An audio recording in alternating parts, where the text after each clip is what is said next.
जहां दोस्तों पश्चिम बंगाल के लिए सबसे ताजा ओपिनियन पोल सामने आ चुका है, क्योंकि दिल्ली की एजेंसी सीएनएक्स ने एक सर्वे किया है और इस सर्वे के हिसाब से पश्चिम बंगाल में किसकी बनने वाली सरकार, क्योंकि एक नहीं हम दो एजेंसी के आपको सर्वे के आंकड़े दिखाने वाले हैं। आखिर पश्चिम बंगाल में इस वक्त क्या कुछ आंकड़े दिखाई दे रहे हैं, क्योंकि पश्चिम बंगाल हर दिन नए आंकड़े यहाँ पर निकल कर आते हैं। बड़े निश्चय का बड़ा सर्वे यहाँ पर सामने आ चुका है। जी हाँ दोस्तों, एबीपी न्यूज के लिए यहाँ पर दिल्ली की एक रिसर्च एजेंसी जिसने यहाँ पर सीएनएक्स ने एक सर्वे किया जो कि पश्चिम बंगाल के लिए किया गया है, और इसमें अगर बात करें तो 294 से 112 सीटों पर यह सर्वे किया है। करीबन 8,960 लोगों की इस पर सहमति ले गई है। उसके बाद इस सर्वे के आंकड़े हैं और इसके बाद आपको दो एजेंसी को आंकड़े दिखाने वाले, यानी ताजा सर्वे यहाँ पर पश्चिम बंगाल के लिए यहाँ पर निकल कर आ रहा है दो कंपनियों के।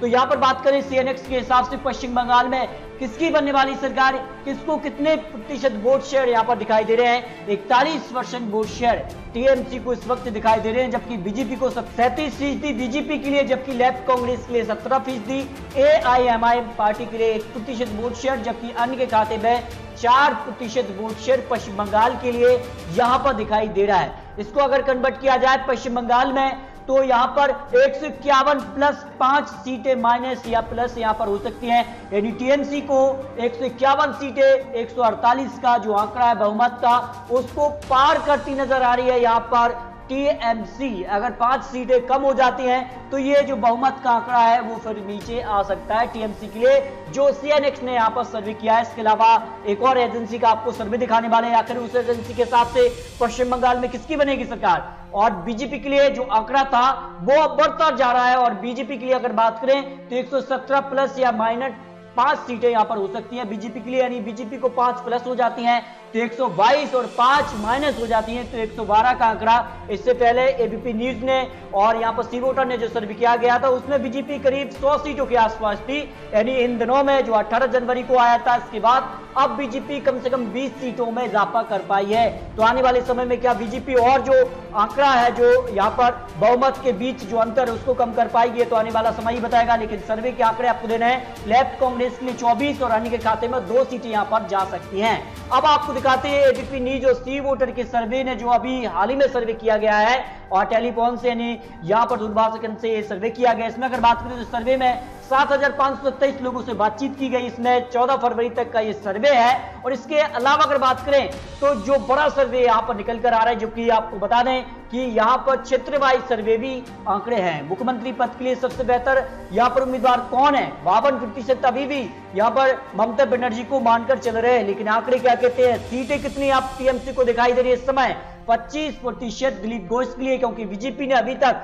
अपना मुख्यमंत्री चेहरा यहां पर क्लियर नहीं किया है। और बीजेपी अगर अपना मुख्यमंत्री क्लियर कर दे तो ये जो आंकड़ा आप देख रहे हैं इसमें काफी इजाफा होगा बीजेपी के लिए, जो आंकड़े बनते नजर आ रहे हैं। शुभेंदु अधिकारी जो कि टीएमसी से अब बीजेपी में जा चुके हैं, तो क्या बीजेपी की तरफ से उन्हें मुख्यमंत्री पद दिया जाएगा, यह भी बड़ा सवाल है। लेकिन 1% लोग यहां पर मानकर चल रहे हैं। अब देखिए किस इलाके में किसे कितनी सीटें मिल सकती हैं। दक्षिण बंगाल की 84 सीटों में से 53 सीटें टीएमसी को, बीजेपी को 16 सीटें, लेफ्ट कांग्रेस के लिए 15 सीटें, अन्य के खाते में 1 भी सीट नहीं। लेकिन बदलाव कहां देखने को मिल रहा है, उत्तर बंगाल में 56 सीटों में से टीएमसी को सिर्फ 15 सीटें, बीजेपी को 32 सीटें, लेफ्ट कांग्रेस के लिए 7 और अन्य के खाते में 2 सीटें।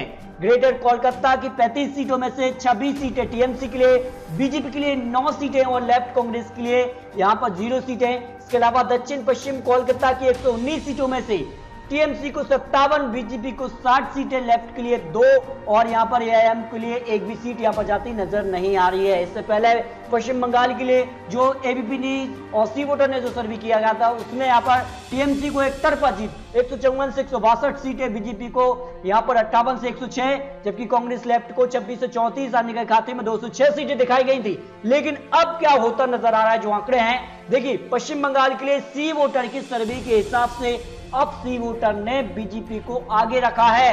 यह बड़ा सर्वे है और सी वोटर के सर्वे में बीजेपी की बनेगी सरकार, अब आंकड़े तक पहुंच रही है सरकार, यानी बीजेपी को बड़ा फायदा। इस सवाल में यह सवाल था बंगाल चुनाव में कौन जीतने वाला है। टीएमसी 35% लोग मानकर चल रहे हैं कि टीएमसी जीतेगी, लेकिन बीजेपी का आंकड़ा बढ़ गया है। 43% लोगों का मानना अब हो चुका है कि बीजेपी की बनने वाली है सरकार। पश्चिम बंगाल के लिए कि कांग्रेस लेफ्ट के लिए 9% लोग ही मानकर चल रहे हैं कि कांग्रेस लेफ्ट की सरकार बनेगी। और यहां पर बात करें तो अन्य के खाते में 2% और यहां पर त्रिशंकु सरकार के परसेंटेज भी 2%, क्योंकि कांग्रेस और लेफ्ट का जो वोट शेयर है वो टीएमसी का वोट शेयर कम हो रहा है। यहां पर अजहरुद्दीन ओवैसी भी टीएमसी का वोट शेयर कम करेंगे। इससे साफ तौर पर बीजेपी को फायदा इस चुनाव में होता नजर आ रहा है। जो आंकड़े हैं यानी यहां पर बात करें तो 2 सर्वे के आंकड़े आपको दिए हैं। एक सीएनएक्स के सर्वे में तो ममता बनर्जी फिर सरकार में वापसी कर रही है, लेकिन सी वोटर ने अब जो सर्वे नया सर्वे दिया है इसमें बीजेपी की बनेगी सरकार। ये अब पश्चिम बंगाल के लिए आपको 2 एजेंसियों को सर्वे दिया है, लेकिन ये तो सर्वे हैं, आंकड़े हैं। आने वाले समय में क्या कुछ होता है, क्योंकि अभी भी चुनाव प्रचार जारी है, चुनावी कैंपेन है। फिलहाल अगर बात करें तो घोषणा पत्र के बाद किस प्रकार के चुनावी वादे होते हैं, इससे भी काफी अंतर चुनाव में पड़ने वाला है। तो आपको क्या लगता है पश्चिम बंगाल में क्या बीजेपी की बनेगी सरकार या फिर टीएमसी की बनेगी सरकार या फिर लेफ्ट कांग्रेस की? इस पर अपनी राय कमेंट बॉक्स में रखिए और इसी प्रकार की लेटेस्ट और महत्वपूर्ण जानकारी पाने के लिए अभी चैनल को सब्सक्राइब कीजिए। तो दोस्तों मिलते हैं और सटीक विश्लेषण के साथ, तब तक के लिए जय हिंद, जय भारत।